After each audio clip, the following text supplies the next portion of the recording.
Dalam Bapa dan Putra dan Roh Kudus. Amin. Allah Bapa di surga, kami mengucap syukur dan terima kasih. Engkau memberikan kepada kami lebih daripada yang kami harapkan. Engkau memberikan kepada kami Yesus. Engkau memberikan kepada kami Ekaristi. Di mana Engkau mau mendampingi kami, mau bersatu dengan kami dalam kerapuhan dan keterbatasan kami. Terima kasih Tuhan atas hari raya yang begitu luar biasa dan indah ini. Semoga kami dapat merasakan dan mengalami kasih-Mu yang begitu luar biasa. Terpujilah nama-Mu kini dan sepanjang segala masa. Amin. Saudaraku yang terkasih dalam Kristus, hari ini kita merayakan hari raya tubuh dan darah Kristus. Apa yang perlu dan harus kita renungkan secara mendalam. Karena hari raya ini sungguh merupakan hari raya yang tak terkira dan tak terlukis indahnya dalamnya. Kita tahu dalam bacaan pertama hari ini dikisahkan bagaimana Musa mengadakan perjanjian antara bangsa Israel dan Yahweh. Dan Musa memercikan darah anak domba kepada Misbah, kepada orang Israel. Dan mengatakan darah inilah darah perjanjian antara engkau, antara kami dan Allah. Sebelumnya darah anak domba pun dioleskan di pintu gerbang rumah orang Israel. Mereka diselamatkan, mereka ditebus. Darah itu menjadi darah perjanjian. Kita ingat juga darah itu kemudian menjadi tanda kehidupan. Kita ingat juga bagaimana Abraham mau mengorbankan Ishak dan digantikan dengan domba. Jadi darah itu simbolisme dari kehidupan. Apalagi ketika Yesus menjadikan darah itu tubuhnya sendiri, raganya sendiri tercurah. Habis-habisan. Disalibkan. Terkucur di kepala, di dada, di tangan, di kaki. Seluruh tubuhnya. Mengalirkan darah. Anak domba itu lagi diambil oleh Yesus. Menjadi dirinya sendiri, bukan lagi anak domba. Dikatakan dalam surat Ibrani hari ini. Kalau anak domba saja bisa menghapus dosa manusia, apalagi anak domba yang tak bercela, tak bernoda ini, Yesus itu. Dan kita lihat darah itu dilambangkan dengan anggur. Ya. Maka ketika Yesus mengubah anggur air, 6 galon air. 6 galon, 6 itu tanda angka malang, angka yang tidak baik. Tetapi menjadi sempurna menjadi 7 ketika Yesus menyempurnakan ke-6 itu. 6 galon itu adalah kita semua yang rapuh, yang lemas, yang tak berdaya. 6 galon itu adalah untuk cuci kaki. Air cuci kaki tapi diubah oleh sang ke-7. Angka kesempurnaan diberikan kepada kita. Maka kita akan menjadi sempurna ketika kita menerima Yesus. Darah anggur itu adalah darah Yesus yang dikorbankan pada waktu Ekaristi itu. Dan Yesus mengatakan ketika mengangkat roti, ini tubuhku, ini lagi bukan lagi ini rotiku, tapi ini tubuhku. Anggur ini bukan lagi ini anggurku, tapi ini darahku. Coba lihat. Lalu menjadi perayaan Ekaristi, perayaan tubuh dan darah itu menjadi Ekaristi. Maka di dalam Ekaristi itu tersembul suatu nilai yang luar biasa. Tersembul nilai di mana pengorbanan Yesus segala-galanya untuk kita. Dikorbankan, ada korban, ada persembahan. Nah, persembahan itulah yang diinginkan oleh Bapa, diberikan kepada Bapa. Maka Ekaristi itu adalah perayaan Bapa, Allah Bapa yang mengorbankan anaknya untuk kita supaya kita selamat, dan itu berkenan kepada Allah supaya kita mengalami kehadiran Yesus dalam diri kita. Ya, dan itulah Saudara, makna Ekaristi yang sangat dalam, sangat luar biasa. Dan Tuhan ajaibnya, indahnya bahwa Tuhan mau menjadi tubuh dan darah, menjadi makanan surgawi, seperti mana yang diberikan Allah kepada bangsa Israel. Mana, ya, burung-burung itu simbolisme dari tubuh dan darah Kristus. Saudara, apalagi yang tidak Tuhan berikan kepada Anda, kepada kita, kepada saya. Apalagi yang tidak Tuhan kasihkan kepada kita semua. All. Segala-galanya. Dia bahkan memberikan kepada kita Roh Kudus. Dia memberikan kepada kita Bunda Maria. Bunda Maria diberi tugas oleh Yesus untuk inilah ibuku. Inilah anakku, memberikan tugas Bunda Maria kepada melanjutkan tugas yang dilakukan oleh Yesus dalam diri Bunda Maria. Mendelegasikan tugas itu kepada Bunda Maria.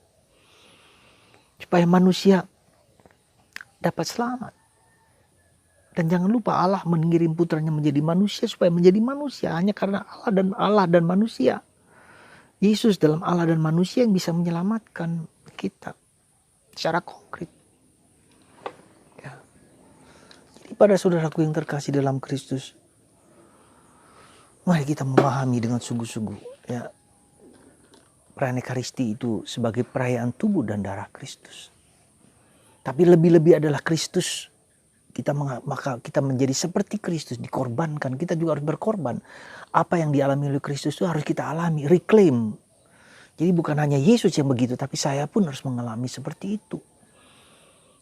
Kita hanya ikut serta di dalam karya penyelamatan Yesus, kecil sekali. Tidak besar. Sesuai dengan panggilan kita masing-masing. Maka saudaraku terkasih, ketika kita mengalami penderitaan, salib, kesulitan, segala macam, itu adalah bagian di mana Tuhan ingin supaya kita memanggul salib kita sendiri. Memanggul salib orang sekitar kita. Mungkin suami, mungkin istri, mungkin anak-anak, mungkin orang tua, mungkin siapapun. Ikut serta. Atau berdoa untuk orang lain, orang siapapun juga.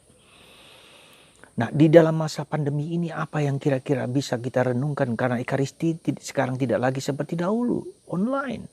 Orang bisa saja mengatakan nanti setelah semua selesai, ya kita online saja. Tidak perlu dengan secara fisik hadir. Saudara, saat ini adalah darurat. Sekali lagi darurat, emergency. Nanti kalau kita semua sudah emergency ini sudah diangkat, kita tetap harus masuk ke dalam sekali lagi persatuan, persekutuan, di mana di situ dalam Ekaristi itu korban Allah yang memberikan putranya kepada kita. Dan ketika kita mengalami itu, kita reclaim sekali lagi. Harus kita alami karena itu harus kita rasakan sendiri. Ya. Dan itu terjadi pada saya, pada Anda, pada siapapun, harus kita alami sendiri. Supaya kita tahu bahwa betapa kasih Allah itu sungguh merasuk di dalam kemanusiaan kita. Supaya Allah yang menjadi manusia, Yesus itu menjadi Allah manusia bagiku. Maka ya Ayub dalam pengalaman penderitaan yang dihabiskan dulu lantakan. Lalu dia harus bahkan tubuhnya sekali lagi terluka, ya, ada nanah dan segala macam. Begitu mengerikan. Tapi ketika dia tahu bahwa Allah yang dia imani itu bukan Allah yang dia pikirkan saja, bukan Allah yang dia rasakan saja, bukan Allah yang dikatakan oleh orang lain. Demikian juga Allah yang mau diberikan kepada Anda itu bukan hanya Allah yang disampaikan oleh Romo Julius, oleh Romo-Romo, oleh gereja, oleh apa, tapi Allah yang saya alami sendiri, yang saya rasakan dalam tulang dan raga saya. Dan itulah proses yang sedang saya hadapi. Jadi Tuhan itu bukan lagi Tuhan yang jauh, tetapi Tuhan yang merasuk di dalam inkarnasi, dalam kemanusiaan saya. Semoga saudaraku terkasih, Anda terilhami, tergerak untuk bisa menerima kenyataan yang seringkali sulit kita mengerti dan kita pahami. Hidup juga sulit kita mengerti dan kita pahami. Ekaristi juga sulit dan kita mengerti secara paham, tetapi kita punya iman. Ya, hidup adalah misteri. Begitu luasnya misteri itu dan hanya tak mampu kita cecap dengan pikiran dan perasaan. Kita hanya bisa mempersembahkan abandonment, self-abandonment to God. And completely trust to God. Ya, percaya 100% kepada Allah. Maka di masa pandemi ini saya merasa bahwa devosi kerahiman ilahi, Itu devosi tentang kerahiman Allah yang nampak dalam diri Yesus. Kerahiman Allah itu nampak dalam diri Yesus yang disalibkan, yang berdarah, yang darah dan air keluar dari lambung yang dicurahkan kepada kita. Itulah. Maka saudaraku terkasih, saya merasa bahwa ya, pandemi ini harus kita jawab dengan penyerahan diri kita total kepada Tuhan Yesus pada penyelenggaraan ilahi. Yang tak mampu kita mengerti dengan skala kemampuan daya kita yang lemah dan terbatas ini. Hanya itu. Maka mari Anda yang setiap hari berdoa devosi kerahiman ilahi, teruskan, kuatkan. Saya sendiri terus merasa yakin seperti kata Yohanes Paulus kedua, Santo Yohanes Paulus kedua. Devosi ini bukan hanya devosi, sekedar devosi yang sungguh-sungguh berbicara tentang Allah sebagai penuh kasih, kerahiman Allah. Dan konkretnya adalah penderitaan dan salib Yesus. Karena dialah senjatanya adalah Yesus. Untuk menebus, menghancurkan dosa. Menghancurkan kuasa kegelapan. Karena darah Yesus yang telah tercurah. Untuk saya dan untuk Anda dan untuk dunia. Kerahiman Allah adalah karakter identitas Allah sendiri. Yang tak terbatas. Semoga Anda dan saya, semoga kita semua merasakan denyut-denyut kasih Allah yang begitu luas di dalam kerahiman Allah, dalam Ekaristi. Semoga Anda diberkati, diberi hikmat, diberi karunia untuk memahami apa yang sungguh-sungguh Allah inginkan bagi Anda dan bagi kita semua. Begitu Allah mengasihi kita dan Ia ingin supaya kita sampai masuk ke dalam surga. Dan itulah juga kerahiman Allah itu tidak selalu harus menyelesaikan segala masalah.